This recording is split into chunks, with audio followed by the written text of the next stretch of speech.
کچھ نہیں فرمایا کہ یہ سب کچھ کیسے ہوا، بلکہ یہ بدترین قسم کی ناکامی ہے، نہ صرف ان کی بلکہ ان کے فارم 47 کے وزیر اعلیٰ کی بھی اور فارم 47 کی حکومت کی بھی۔ اور اس بار DDISPR خود آنے کے بجائے انہوں نے آگے کیا خصوصی ایلچی جناب محسن نقوی صاحب کو اور وزیر اعلیٰ سرفراز بگٹی صاحب کو۔ انہوں نے آج ایک تو پریس کانفرنس کی، اور اس پریس کانفرنس کے بعد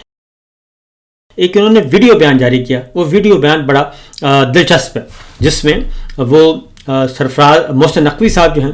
وہ سرفراز بگٹی صاحب کی تعریف کر رہے ہیں، اور سرفراز بگٹی صاحب محسن نقوی صاحب کی تعریف کر رہے ہیں۔ سرفراز بگٹی صاحب کہہ رہے ہیں محسن نقوی صاحب کا بہت بہت شکریہ کہ وہ جیسے ہی پتہ چلا تو وہ اپنی ساری مصروفیات ترک کر کے پہنچ گئے ہیں بلوچستان، کوئٹہ پہنچ گئے۔ اور اس کے بعد محسن نقوی صاحب نے کہا کہ سرفراز بگٹی صاحب جیسے بہادر آدمی اگر ہمارے پاس ہیں تو پھر پورے ملک سے یہ دہشت گردی ختم ہو جائے گی۔ تو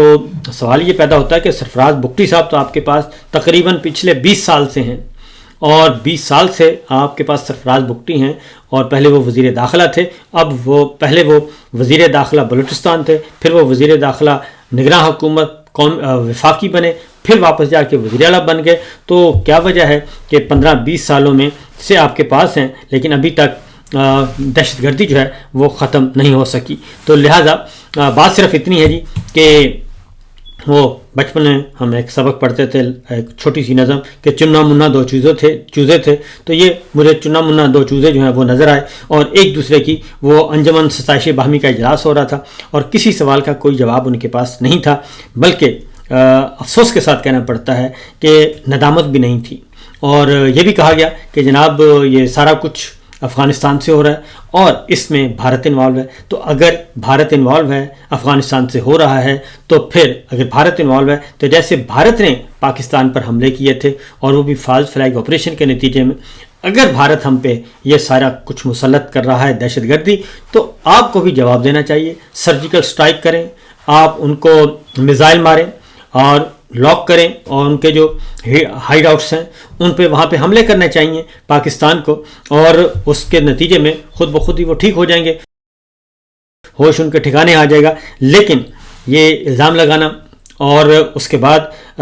اگر ایک دفعہ آپ الزام لگائیں گے، دوسری بار لگائیں گے، تیسری بار لگائیں گے، لیکن کریں گے کچھ نہیں، تو پھر اس کا نتیجہ یہی ہوتا ہے، دنیا پھر آپ کی بات نہیں مانتی۔ اور یہ صورتحال آج وہاں پہ رہی بلوچستان میں کہ ایک پریس کانفرنس کی گئی اور اس کے بعد پھر ویڈیو بیان جاری کرنا پڑا، نہ کوئی سوال اور نہ کوئی جواب، اور یہ بتا دیا گیا کہ جناب یہ تو سارا کچھ جو ہے وہ بیرون ملک سے ہو رہا ہے، تو بیرون ملک سے ہو رہا ہے، اور وہ اصل مسئلہ یہ ہے کہ سرحدیں پار کر کے جب وہ یہاں آتے ہیں اور یہاں پہ آ کے اسمبل ہوتے ہیں اور 12 اضلاع میں پہنچتے ہیں، وہ کیسے پہنچتے ہیں؟ اور پھر یہ کہ خیبر پختونخوا کے لیے اور سہیل افریدی کا راستہ روکنا ہو یا ادروائز راستہ روکنا ہو تو آپ مسلسل پریس کانفرنس کرتے ہیں، پشاور بھی جاتے ہیں اور وہاں پہ بھی میڈیا کو راضی کرنے کی کوشش کرتے ہیں، پھر پشاور کے میڈیا کو ISPR بلاتے ہیں، وہاں پہ راضی کرنے کی کوشش کرتے ہیں۔ لیکن اب کی بار جو ہے،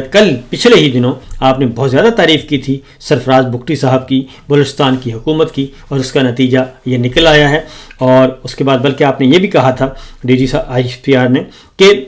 کیا وجہ ہے کہ دہشت گرد جو ہیں وہ حملے نہیں کرتے پاکستان تحریک انصاف کے رہنماؤں پہ، جو کہ انتہائی افسوسناک اور شرمناک جو تھا ایک پہلو تھا۔ اب ذرا آتے ہیں جی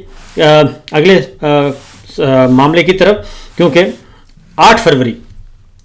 کی کال ہے، شٹر ڈاؤن ہے، پہیا جام ہے، اور اس کے لیے بھرپور قسم کی تیاریاں کی جا رہی ہیں، اور ساتھ ہی ایک بھرپور قسم کا کریک ڈاؤن بھی شروع کر دیا گیا ہے، اور اس میں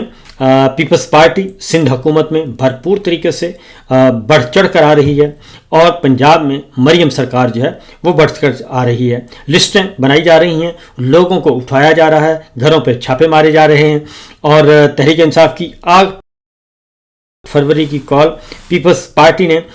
3 MPO کے تحت تحریک انصاف کے 180 کے قریب عہدیداران اور کارکنان کو 1 ماہ کے لیے نظر بندی کے احکامات جاری کر دیے ہیں۔ یہ ہے پاکستان پیپلز پارٹی، یعنی 180 جو عہدیداران تھے پاکستان تحریک انصاف کے سندھ میں، ان کو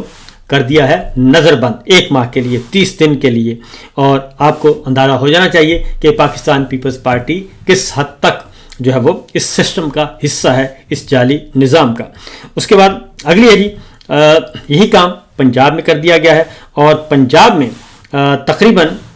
پنجاب میں بھی کریک ڈاؤن شروع کر دیا گیا ہے، اور اب تک 20 نہیں سینکڑوں گرفتاریاں عمل میں آ چکی ہیں پنجاب میں، اور جو ڈیٹیلز ہمارے پاس سامنے آئی ہیں، اب تک جی 170 کے قریب جو ہیں وہ لوگ گرفتار ہو چکے ہیں صرف سندھ میں، اور پنجاب اس کے علاوہ ہے۔ اور اس کے بعد انسانی حقوق کی تنظیموں نے ان ساری گرفتاریوں کی مذمت کی ہے، اور بتایا ہے کہ یہ مارشل لائی دور میں جو بدنام زمانہ MPO کا قانون ہے، اس کے تحت یہ سب کچھ نقص امن،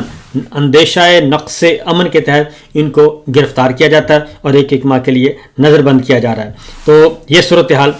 پیپلز پارٹی اور مسلم لیگ نواز دونوں کی طرف سے ہو رہی ہے، اور تمام کے تمام آن بورڈ ہیں اس معاملے میں کہ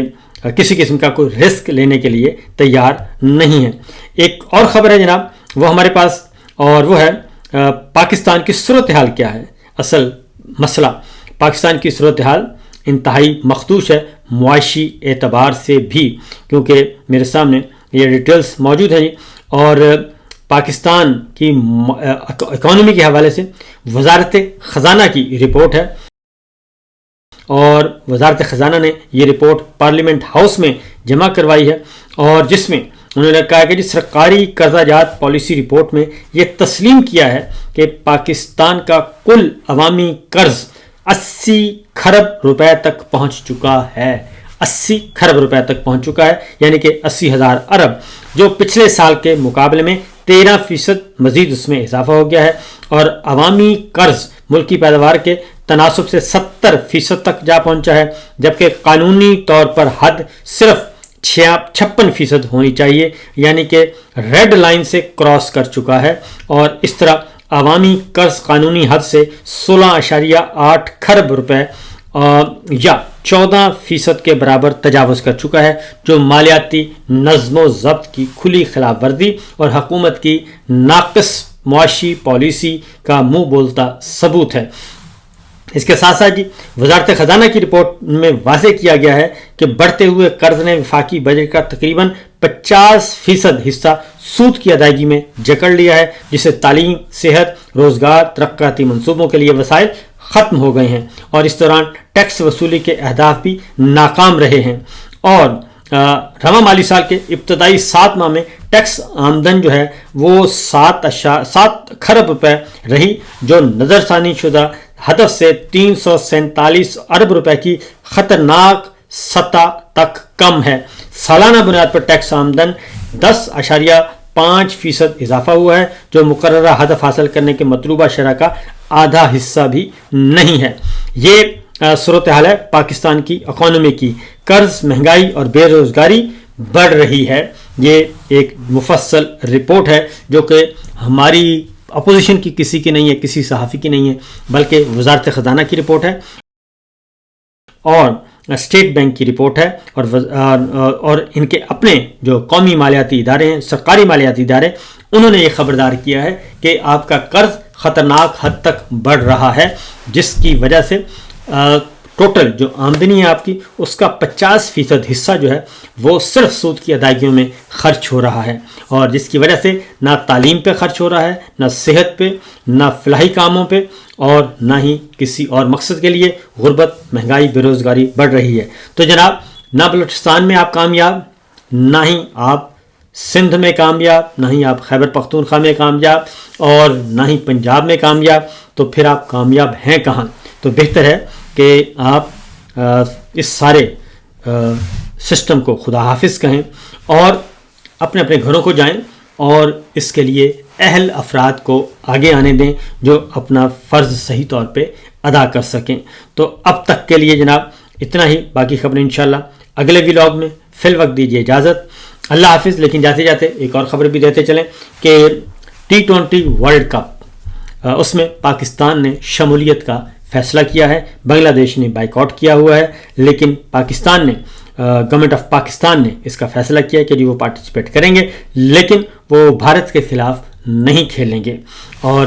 یہ منطق ویسے سمجھ نہیں آئی کہ بھارت کے خلاف نہ کھیل کر انہیں کیا فائدہ حاصل ہوگا. تو بہرحال کہا جاتا ہے جی کہ ان کو مالی نقصان پہنچے گا بھارت کو نہ کھیل کر. تو اگر ان کو نقصان پہنچے گا تو بھی ہمیں بھی نقصان پہنچے گا. تو فی الوقت اتنا ہی، اجازت دیجیے، اللہ حافظ.